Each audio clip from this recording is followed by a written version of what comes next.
Now we're gonna get into this Officer Tatum versus Myron. As you can see, I was already 37 minutes in, but I was like, you know what? This would be good for stream. This would be good content for stream because you niggas don't be paying attention to shit. So let me be another nigga that posted. Okay, so let's get y'all on board. Shekels.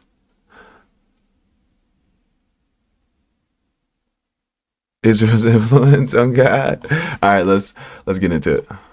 See, here's the thing. Then we're going to get into the diaspora. And we're 37 minutes in, so don't feel bad. It wasn't too much like crazy. They didn't really get into it yet because obviously we have 2 hours and 55 minutes left. So we're not watching 2 hours of it today. We're watching at the hour 37. This is gonna be part 1 today, and then we'll do part 2 tomorrow on Monday. But we're gonna watch another video after this hour and 37 of this. And then how Jews are, because the Jews that are there today are not the same Jews that you're thinking about that were there during biblical times. No, but many of them were. Many of them Jews were. The majority of the Jews that are there now are Ashkenazi Not Jews, the who are majority. European That's not Jews. true. For Ashkenazi Jews are the majority in Israel. They're by far the majority. No, Ashkenazis. that is not true. Who are the European that is not Jews? True that they don't. That is not true that they don't have a DNA lineage to the land of Israel, and therefore their ancestors were there. Ashkenazi. The what Officer Tatum is referring to, there's okay, so he keeps saying Jews have a lineage in Israel, and those aren't the same Jews, because there's European Jews, which are the Ashkenazi Jews, which Myron was just talking about, and then there's like Arab Jews. I forgot what they're called.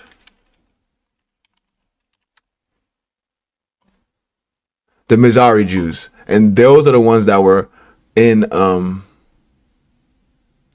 that area, that are native to that area.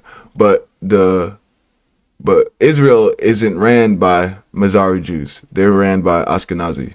So that's what the mix-up of what Tatum is saying and what Myron is saying is because Ashkenazi Jews migrated to Israel. And that's who after they got kicked out of Germany, that's who's the main population there in Israel. Nazis know. But let me just... It's a proven fact. There's peer-reviewed research that shows that Ashkenazi Jews have a bloodline directly to the bloodline of Abraham. Okay. I wrote an article about this. Okay. So let's go to the we're talking about directly to Abraham. You could say you don't think it's a genocide. Every scholar says it's a genocide. I think it's irrefutable. If you look at the definition, it's absolutely genocide because it's they're not intentionally killing people and displacing people for no reason. They're trying to do an ethnic cleansing right now. That's why they've destroyed Gaza and they're trying to get these guys out. Yes, why are they not going to the West Bank then? Well, here's the thing. They got the war that they needed on October 7th to go ahead and take over Gaza. They're absolutely going to try to displace those people and get them out of there. That's why they're destroying all the infrastructure so they can make it uninhabitable, so that they can say, hey, look, man, this sucks. You might as well go to one of your Arab countries on the side here. So that's... Did you not read the peace deal that Donald Trump and Netanyahu agreed to? That peace deal. And then what did Netanyahu do the next day? He did another interview in Hebrew saying, oh yeah, this is just diplomacy, feigning diplomacy. He said in Hebrew. But the agreement is the agreement. I don't care what he say. They had an agreement on the books that he signed off of, other Arab nations signed off on, and that was the rebuilding. The commitment.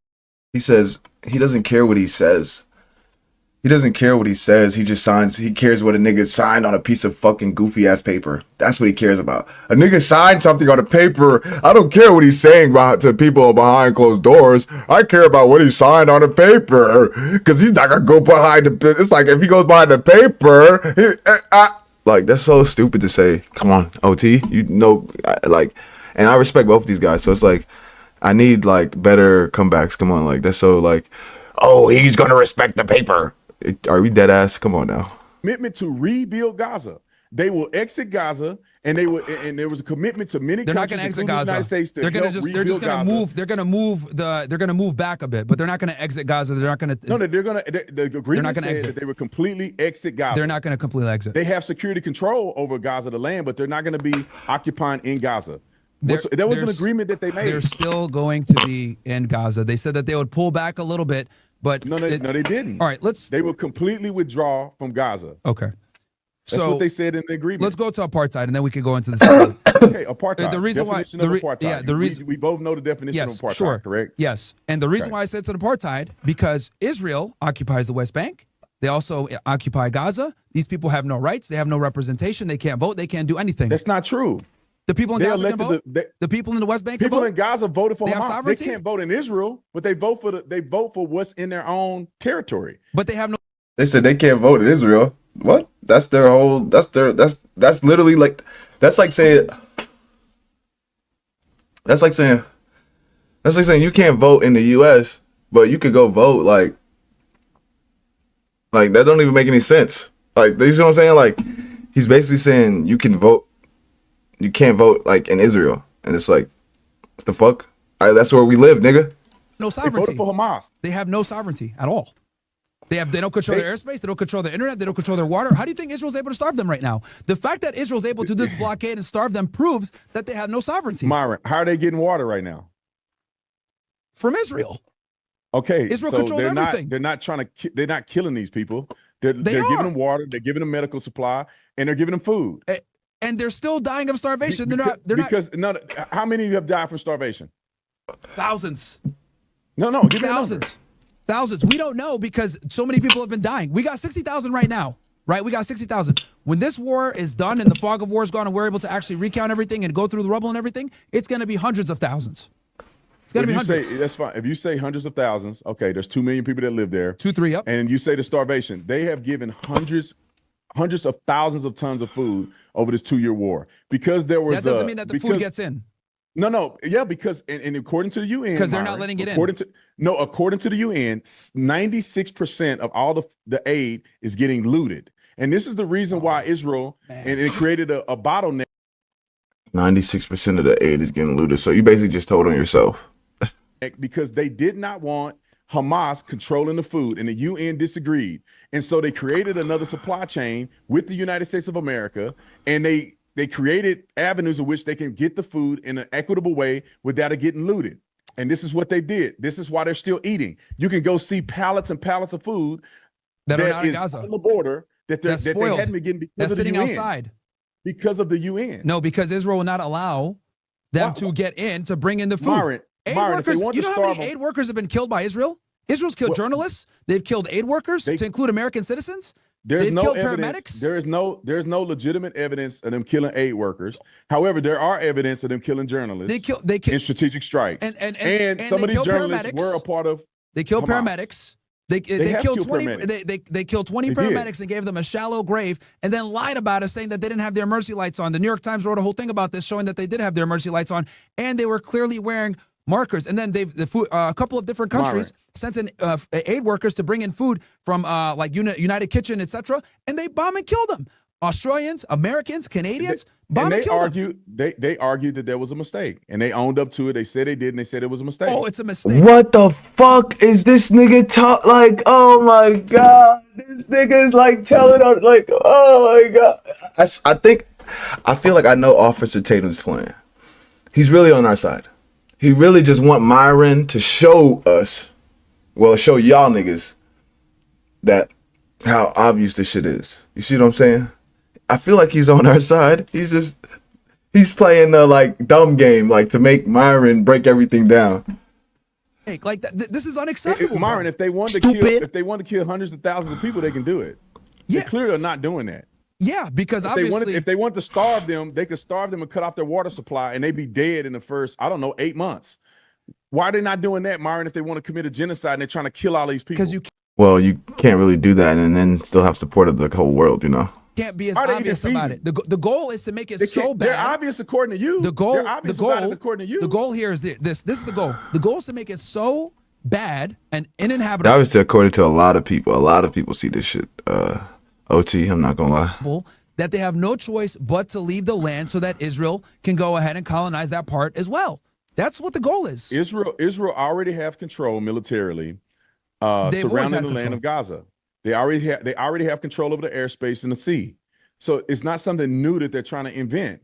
They tried to give them, they withdrew. They pulled up the graves of Jews from Gaza. Yep. They forced Jews out. The idea forced Jews out against their will to vacate Gaza. That was a political play. play. Give it to the Palestinians. That was a political play. They did that so that they can expand the West Bank. They still force people out. They did that so they can expand the West Bank. That's why they did that. They did that as a political, fake out, so that they could continue to expand on the West Bank, because that's where they actually want to focus on putting a lot of the illegal, which those settlements, by the way, in West Bank are 100% illegal. No, they're not 100% illegal. That's not true. The entire international community has condemned it and said it's illegal. They're 100% illegal. I have a inkling that you may not understand what the West Bank actually looks like. No, I know what it looks like. It's disconjointed, right, land, right, that isn't contiguous for the Palestinians, and they did that on purpose, by the way, with all of their different partition plans that they've had. And we can talk. True.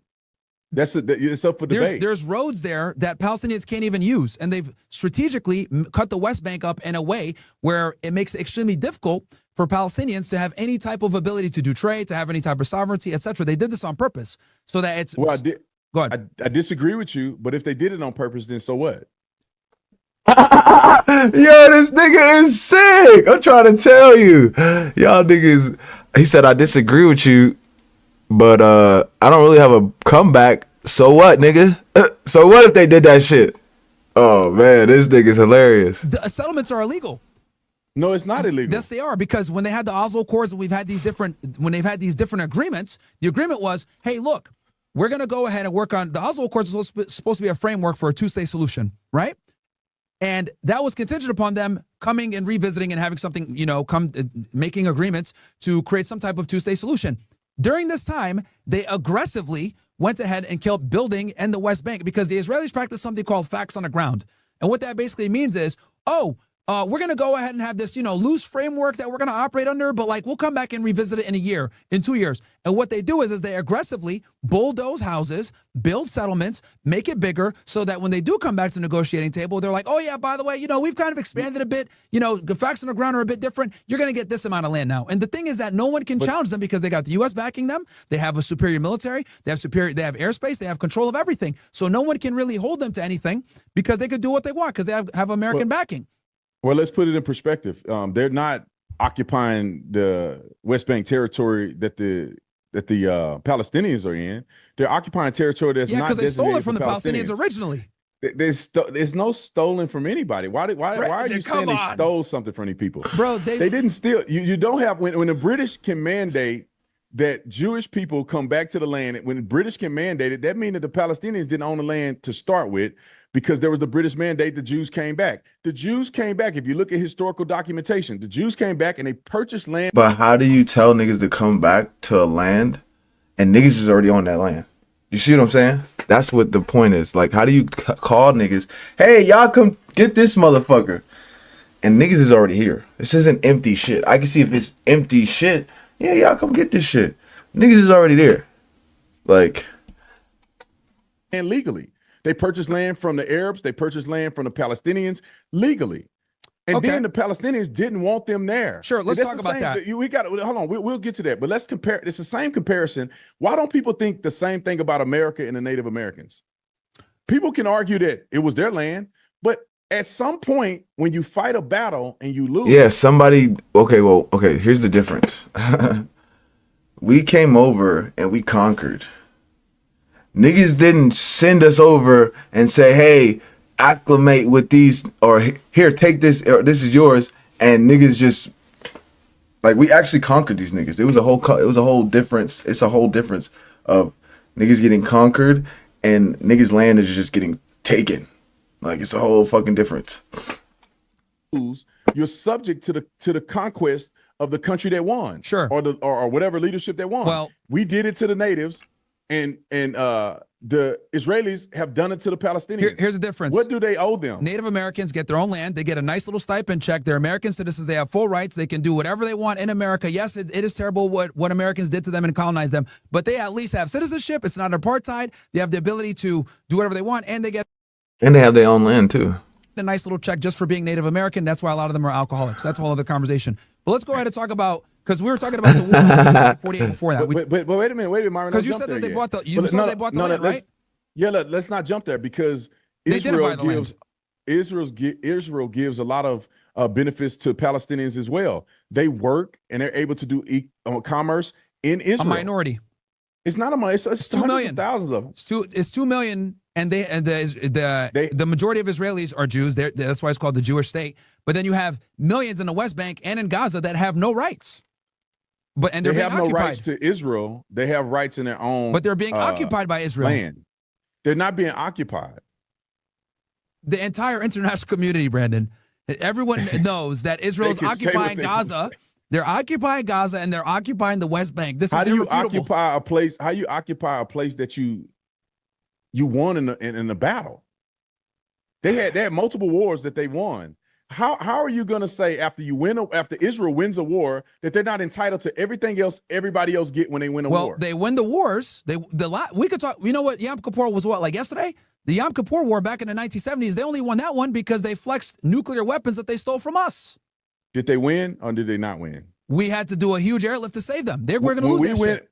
When we win a war and we begin to take over the land, there's nobody that argue that somehow the land don't belong to us and we are wrong for doing whatever we do with the land that we occupy now that we won a war.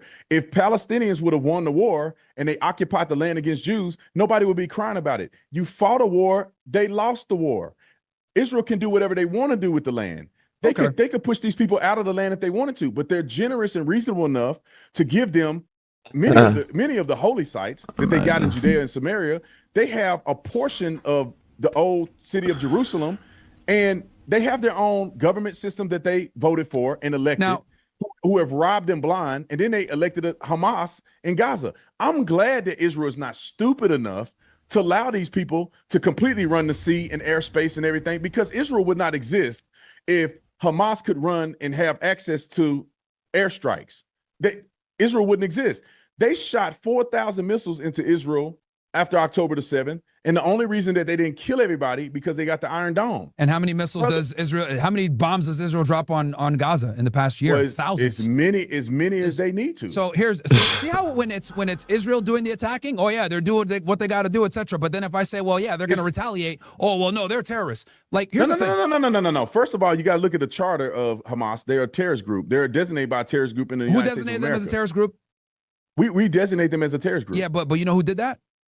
Well, or maybe when they cut people's heads off, maybe it'd be an indication that they're a terrorist group. Okay, Israel was created through terrorism. How about the IDF? Used to be the Irgun, Haganah, and Stern Gang. Those are terrorist organizations. The thing is this: the person that designated Hamas and Hezbollah as terrorist organizations was a Jew named. Do you think? It was a Jewish woman named Adam. Stupid or not?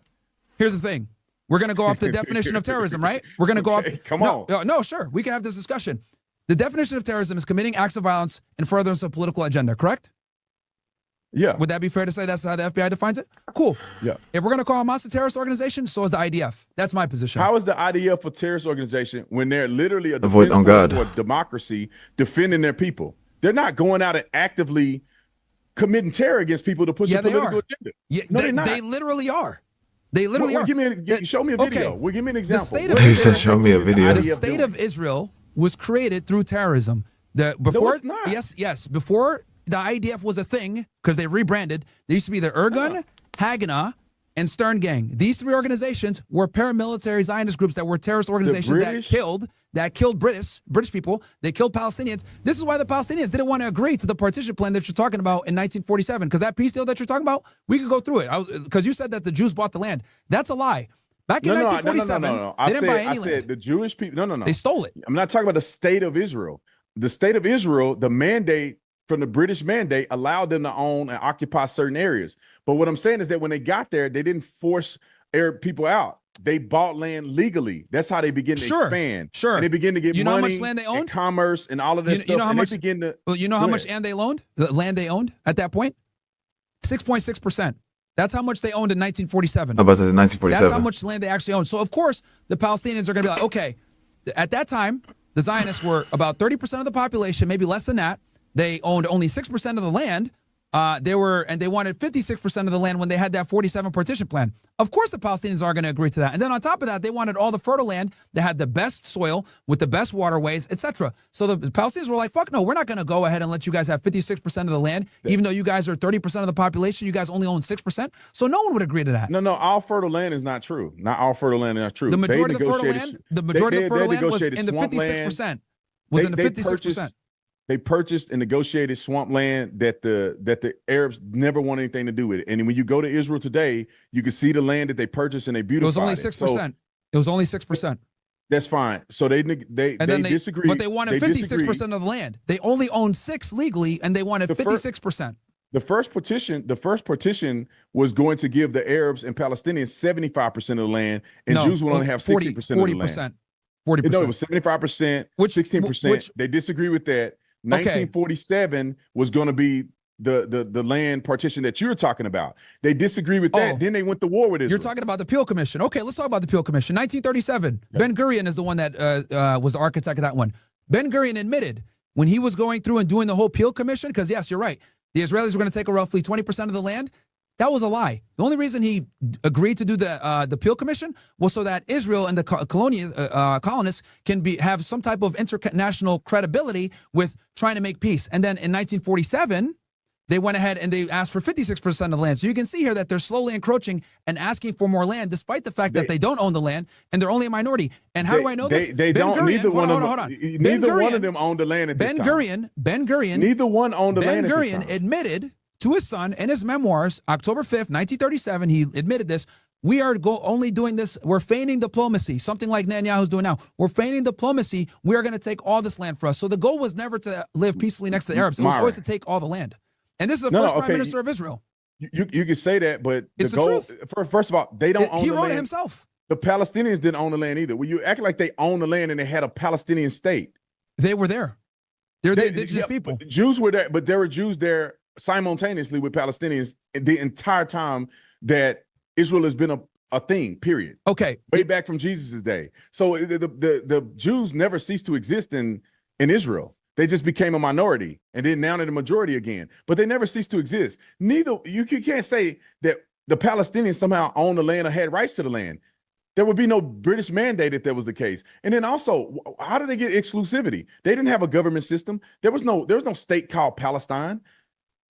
So you have a group of people that come in under a British mandate. These people had their part. These people had their part to negotiate a peace deal and fairness. They had the partition. The Jews and the Israelis, or whatever you call them, they wouldn't be Israelis at that point. They agreed. The Arabs denied it. Okay, 1947. Which deal are you talking about when they denied it? The Arabs denied it. Which deal are you talking about they denied? Which 1947. We'll go with that one. Okay, they denied it for good reason. I explained it. You say that's good reason. I don't think it's good reason. That's subjective. Okay, Brandon, if somebody came into your house and broke in, right, and then told you, right, they broke into your house and they didn't break in. What do you mean? Nobody broke in anywhere. I'm just using the analogy here. If someone came to your house, no, it's the difference between breaking in my house. Okay, they take 50%. They say, "Yo, we're gonna be hanging out here now." They take 56% of your house. Would you agree to that? Well, look, let me say this. Okay, Myron, let's say I didn't own a house. And let's say I was leasing a house. Okay, it's still your property. Let's say not even leasing. I had a floating lease or something. No real documentation of